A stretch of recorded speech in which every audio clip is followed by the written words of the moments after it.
At first, I had no words. I had no words for this one. Oh, but we got words.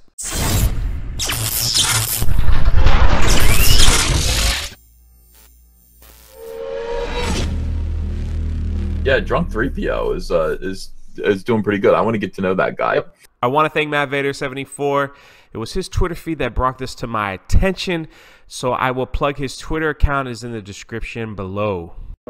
Disgraced author Chuck Wendig, the writer of the Star Wars Aftermath series, who was fired for his ridiculous, crazy, racist, bizarre, mentally needed help, probably tweets, decided to go after Tolkien. If you don't know who Tolkien is, he's the guy who wrote the classic Lord of the Rings, The Hobbit, and countless others. On his Twitter feed, he says he goes after Tolkien and he says, man, I just don't like his writing. And he starts to break down a few things of what he doesn't like. Number one, he says, your feast scene is too long, your world is too white and male and straight. It's a vanity story. It's filled with elves, orcs, pig people, snakes, ghosts, all kinds of weird creatures and things that happen in this film. So what were you hoping for? Instead of Gandalf the Grey, you wanted Gandalf the Gay? I mean, what is this? It's a mythological story filled with all kinds of bizarre and weird, interesting looking creatures. And to point out the fact that you don't think there's gay people in it, that's why you don't like his writing, is one of the most ridiculous things I have ever read in my life.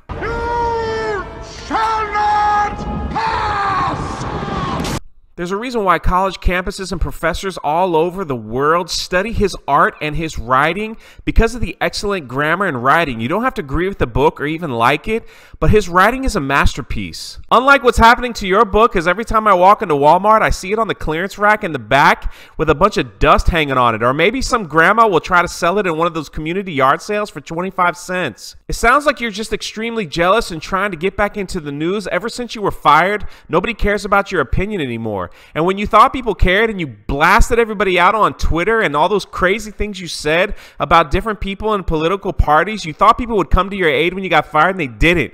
Now you're just sad, lonely, and you're just trying to figure out ways to become relevant again. Shame on you.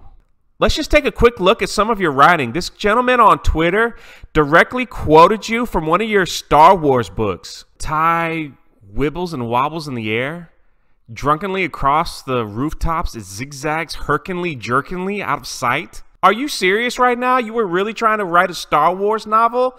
Or were you just trying to be Dr. Seuss? And you're criticizing Tolkien for his writing? Are you kidding me right now? Someone wibbly wobbly herkly jerkly? Hey, I'll give you a couple new ones for you. Gurgly murpily, burpily slurpily, turkily burkily, flamurpily. This has got to be one of the saddest things I have ever seen. I can't stop laughing. Who in their mind would criticize Tolkien, one of the greatest writers of our time, whether you like his book or not, and you use wibbly wobbly herkily jerkily to describe a Star Wars scene? I'm done.